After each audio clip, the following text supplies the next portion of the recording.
everyone. Welcome to the Planisphere section of the DIY Fest that Clark Planetarium is doing. I'm Maddie. And I'm Cynthia. We're so excited today to talk to you a little bit about constellations and about these planispheres that are also known as star wheels.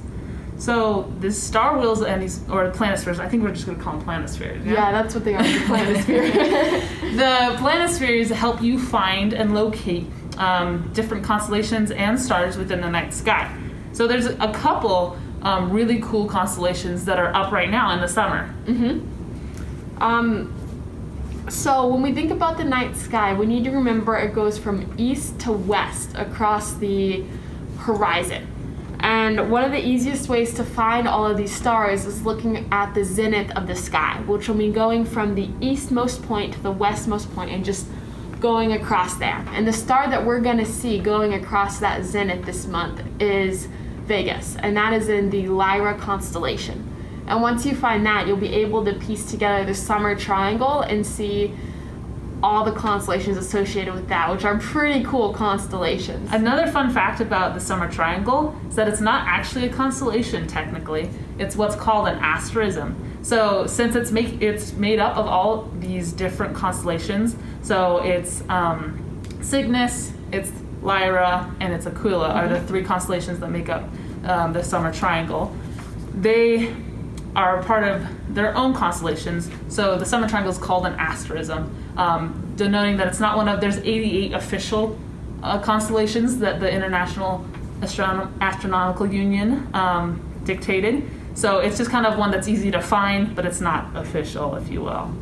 And something fun about these constellations is that they have changed throughout time and across cultures. So if you were to look up constellations in Japan and constellations in Africa and constellations in Iceland, you're always going to see a different thing, but we've been using the stars to tell stories for millennia. So every culture is going to have some cool little tidbits and facts and stories that they keep in the sky.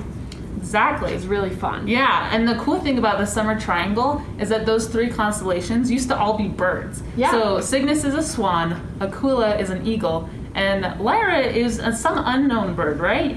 They thought might be an eagle, might not. So got a little lost in translation. I haven't found anything definitive, but they used to be three birds, which was really cool. But Lyra actually is now a lyre, which, if you recall, that's a harp-like instrument that the Greeks used. And it comes from the myth of Ophelius.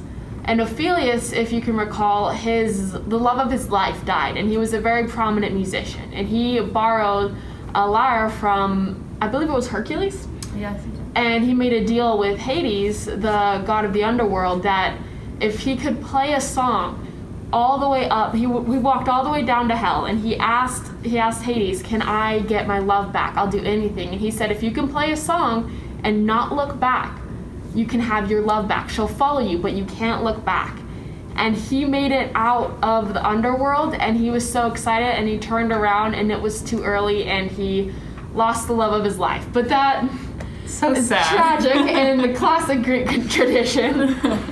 But that's what the lyre is from, and it's actually made up of a lot of different stars. Vegas is the fifth brightest one in our sky. It also has Zeta, Delta, Epsilon, Chiliac, and Solifat. And Chiliac and Solifat are Arabic and Persian words that mean tortoise. And that's because tortoise shells used to be made into lyres. So that's... Oh, I didn't know that. Yeah, it's pretty cool. Yeah, there's a couple really, not just a couple, there's a lot of really cool stories that go along with most of the constellations in the sky. Most of them are based off of Greek mythology, but there's a couple odd bells in there. They're really fun to research. You can do your own, or there's a lot of great apps out there, a lot of great websites to find constellations and the stories about them. And once you know those stories and the shape, it's a lot more exciting and fun to go out and see them in the night sky, and they can help you tell stories to the people you're with, or even navigate. You're like, oh, I know that Vega's supposed to be directly above me, or it's in the east, and go that way. But we're gonna build our planisphere now as a tool to help you find those constellations and be able to take it out and explore the constellations with it. So this is a fancy one that Maddie made. It's nice and thick. What's fun about planispheres is that they're dependent on the date and the time. So if you look here, this is 5 o'clock, this is midnight, and this is 7 a.m. And so you take on this outer wheel, there's all the dates. So if I wanted August, what is that, about 17 on midnight? August 17th at midnight, the sky will look exactly like this, with this being the northern horizon, this being the southern horizon, and the western and the eastern horizon. So right across here will be the zenith of the sky. Which is just the highest point directly overhead and at the cardinal points east and west. So as the night goes on, you'll actually see the wheel shift.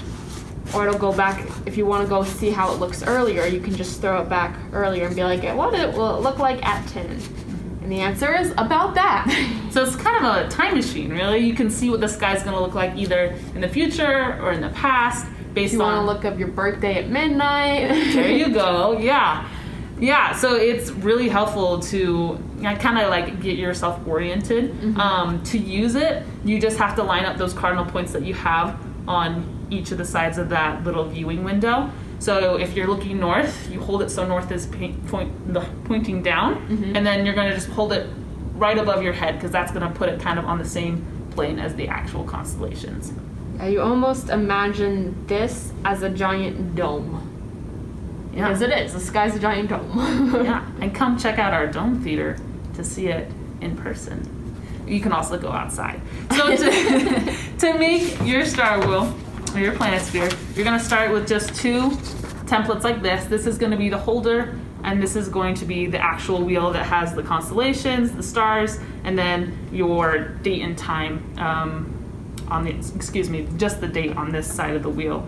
You can also see on the wheel part of it, there's different sized circles to denote the stars. The bigger the circle, the brighter that star is going to be, and the easier it'll be to find in the actual night sky.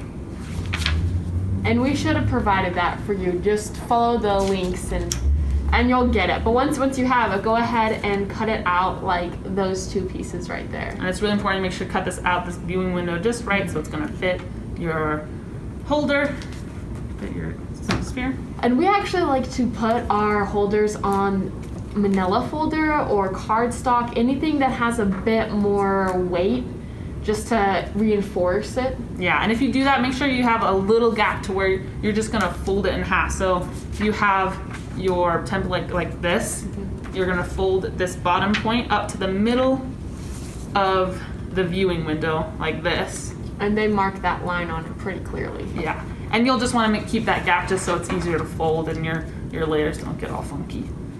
But once you do that, you can add your wheel in the middle, just in the pocket. We use staples. You can also try tape or even glue. I don't know if glue, it might be a little messy with glue. If you keep one of these little brackets in it, you might not need anything. That's true. So you take one of these brass fasteners and you pin it through both the wheel and that top point of the holder to keep the wheel in place, and then that helps you as you rotate it, just keep it in place a little better and not lose your wheel. And these wheels spin a lot better than the clunky one I made. But once you have it all assembled and it's dark enough outside, it gets dark about 9 these days, you can go ahead and take it outside, find what time you're going outside, what date, and then get it all set up, and then take it out and hold it right above your head.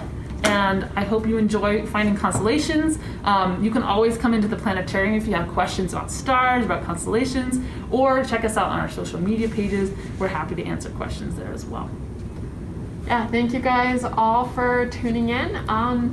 Hope you enjoyed. I'll see you next time. Bye.